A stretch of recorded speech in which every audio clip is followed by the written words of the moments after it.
Okay, so we'll go ahead and record this, and we're going to go over the maps portion of your Stratalogica today. Okay. So if you log in, and you can follow along or just follow along on my screen. Okay.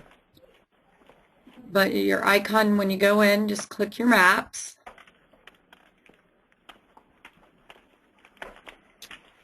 And I should mention, if I didn't, and the last time we were together, this little flag over here in the corner, Right. is your way to go, your way to go back home to the main page. Mm-hmm. So anytime you need to go back, you just click there. Okay. You can also move out of the maps to the atlases. I don't believe you have a charts menu on yours, do you? I'd have to go and check. I don't have the. I I don't don't have. think I don't think you have the charts. That's more specific, and it's mostly high school charts. And then there's outline maps. Oh, wait a minute. I do have charts. I looked at it, and I probably wouldn't use it, but Oh, it's the first grade one, like maps and symbols. yes, right. Right. Okay. So if we look at your maps, and then you'll also have your gallery here, and if you open it up, you should already have some lessons in there. Mine will just take a minute to load because I have a lot of lessons in here that I've created. But when Right. you pull yours up, you will already have these HJN lessons with the little logo on them. Okay. Those are lessons that we push out to our customers. So everybody has some lessons in their gallery to get started with. All right. And I don't think we've done one recently, but look for those to start coming every month in January. We try to publish one a month. Okay. So now if we go over here, this is always going to be your map legend. But before we do that, I want to look at the sheets of paper here. Much Right. like with the atlases, when you click this open, it brings up a different menu. And these are a list of mine has all the map series in it, but yours should have the Discovery series and the Early Learning series and Outline series. Okay. So we'll take a look at each of those just to give you an idea of what's different about each of them. So let's start with the Discovery series. When you're on the map, so we're in Discovery series, I can click to a very specific region and the map will move to it. Right. I was here yesterday playing around with that. Okay. And did you take a moment to look at some of these thematic maps? For the Discovery series, they're pretty simple. I didn't look at them because we're not doing anything with tectonic plates or the world in 1600, but I saw them down there. Okay. Just so you know, there are lessons for those if you were. And that's Oh, will be here, just like in your Atlas program, when you click this open, right. you've got some tips over here. Yep. Okay, so let's go back to just the regular, well, let's just pull up a regular portion of the map. Okay, and the I is going to be on all your maps too. It's your legend. Okay. Very simple on this one. I'm gonna go ahead and pull up the next series, the early learning series, and that's a little bit more interactive. Okay. And let's just do a bigger view. Let's do North America. Okay, so now when we look at our legend here, unlike other legends, this legend's going to be a little bit more interactive, especially for our early learning series. And when you click here, you get a video about land and water. Okay. So just to give them a little bit more in depth than just reading the words. Yeah. Yep. And that's going to be for each of these pieces of the legend. Okay. When you click it, there'll be a video. All right. And then there are tips and lessons in here as well. What you might find is it's going to just give you some ideas on how to use the map, selecting map views, getting more information. And we'll go over a lot of this part, the turning on and off pop-ups, sharing your maps, understanding the map key. But then if you go down here, it'll help you with using maps in social studies. It'll give you some different ideas of how to incorporate the maps using Maps and Language Arts. And then Okay. again, it has it for each subject there. So just as you're trying to, and if you're trying to infuse geography with some of your other content areas, which I know is the only way probably to get it in Exactly. at the elementary level, those are some helpful tips to help you incorporate that. Okay, good. Let's see. Oh, and let's go through the toolbar. Let me go back over here and let's go back to your map viewer, the early learning series. There's no thematic maps here. But I want to take a look over here because I want to show you, I don't know if you played around at all, but right over here are some tools to help you navigate with the globe. As you can see, the globe spins. Right. Just like a real one. And you can zoom in and it'll zoom you all the way down to the Google Earth view. Oh, yeah, I was doing that. I was playing around with the Okay. viewer, yep. Mm-hmm. Well, I'm going to show you a really cool way to use this feature in the elementary schools. We use, go down here to the toolbox, and we'll go through each of these, but since we started talking about the Google Earth view, let's take a look at this magnifying glass, and this is how we can search. So let's go ahead and just search for something that your kids might be familiar with.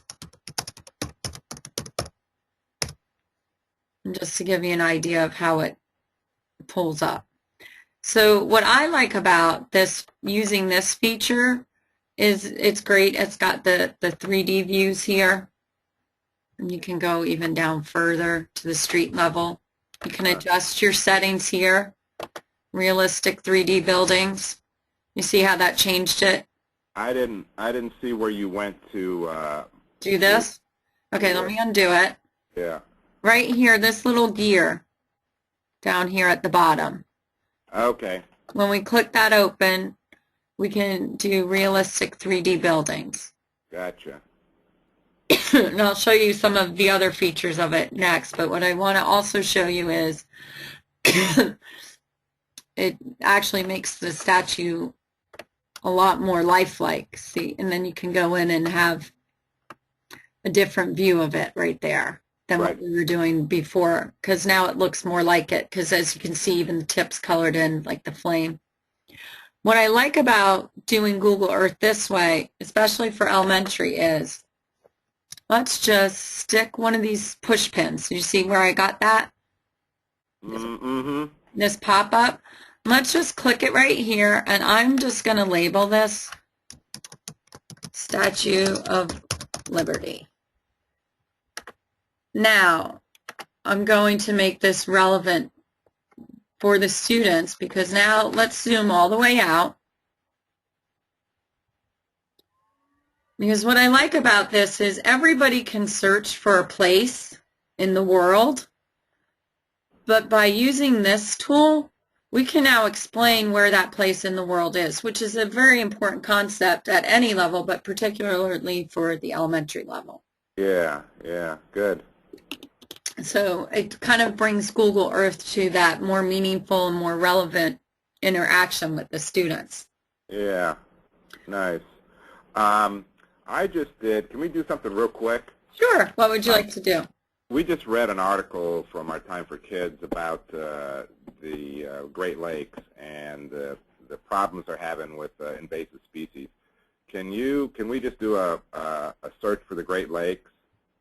Sure. And was there one in particular that? Erie was the one that they focused on.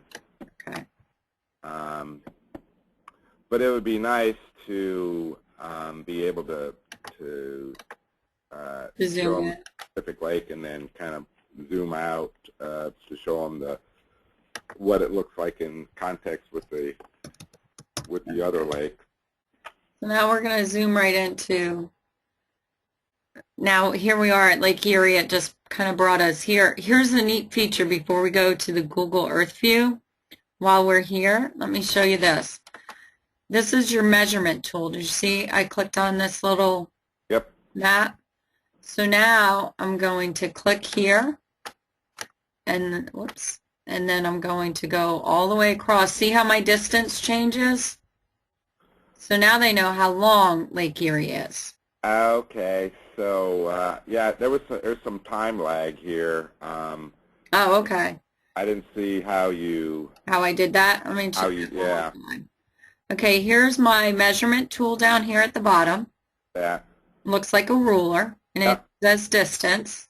yep. So I click it. Now I have this distance pop-up window over there, but I want to measure the lake. Yep. So I'm going to start here. And now you can see as I go across, the distance is changing. Yeah, and we specifically talked about Cleveland and the water problems they were having earlier this year. Okay, so let me close this because now they've measured it. And let's go specifically, let's try and zoom into Cleveland. And then you'll go over here and we'll zoom right in. Probably what you want to make sure is that we still have our realistic 3D buildings on. We also want to have our pop-ups on. And we close that and we'll just keep zooming in.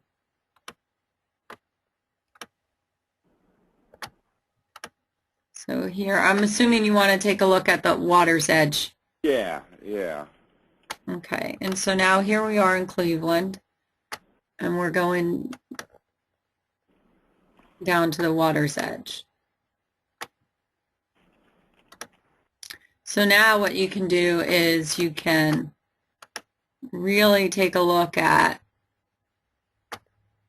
how man has impacted the sides of this lake. Exactly, and also, you know, one of the things they talked about was the phosphorus in the fertilizers, and you know, we can show that, you know, as we back out, what the impact, or you know, where's the farms in Lake Erie.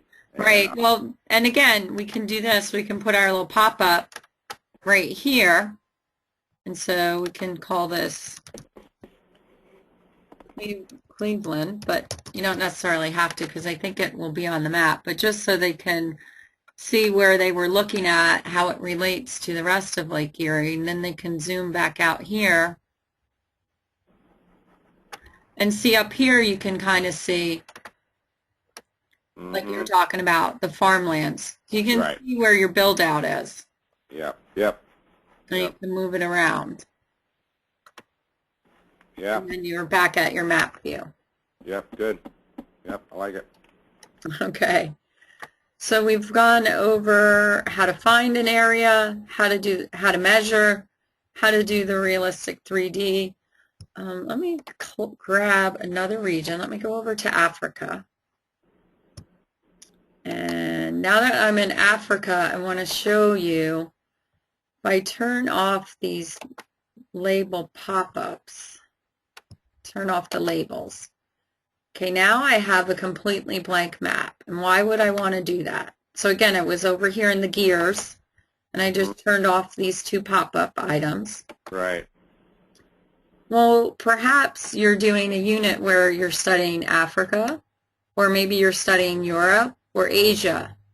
And now you have a blank map for the students to come up and label. Right. So label for me where South Africa is. And then they can come up. And they come up and circle it. Of course, you could do it on your interactive whiteboard too, but this toolbar allows you to have an interactive whiteboard. Right, right. Now, one of the other things is, especially at the elementary level, you can even take this even a little further with the students. Say you've been studying the region and you want them to now come up and say, okay, now we have talked about Africa and all the different climates and all the different terrain that's in Africa. So now we can say, okay, this is one of the shipping hubs. And then they can come in here. You can do land use. Well, where are the cattle? You know?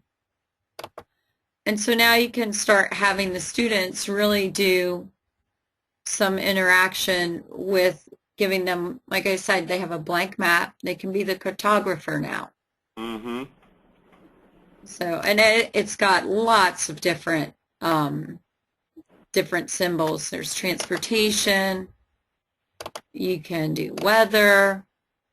Where does it rain in Africa? Or, where's the sun going to be beaten down? Where's, the desert area? So again, and then they can put buildings in where there's towns. Right. Okay, so that is kind of my overview of the basics of the maps and navigating them, how to pull up the different maps, how to go ahead and just use it in a more interactive forum with the maps themselves. Now, do you have some additional time? We have until,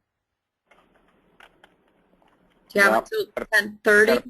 I got to pick my kids up, and we have a early dismissal today, so I got to pick my kids up in 5 minutes. Okay, so this is a good place for us to stop. However, I'm going to show you one additional item. Okay. I'm going to go ahead and close out of here. Again, I'm going to go up and use my symbol here to go home. Now, if I wanted to save this project, perhaps this is something we're working on with the students, and we only got so much today, you can save it, and you can save it over here as Africa class project. So if we only got one student to come up, and then when you go back into your maps, oops, booted me out there for a minute. When you go back into your maps, it would then be in your gallery. Got it. Right there, the Africa class project. You just click it, open, and it's still here. You can see. Good. All right, and then did we talk about the community? We did, yes. Okay, so again, that's just your other helpful resource for, like I call it, the PowerPoint using maps as a background. And after you get comfortable with this, we can take the maps to the next level, and I can walk you through how to maybe make your own presentation or a custom lesson for the students. Okay. Yeah, this is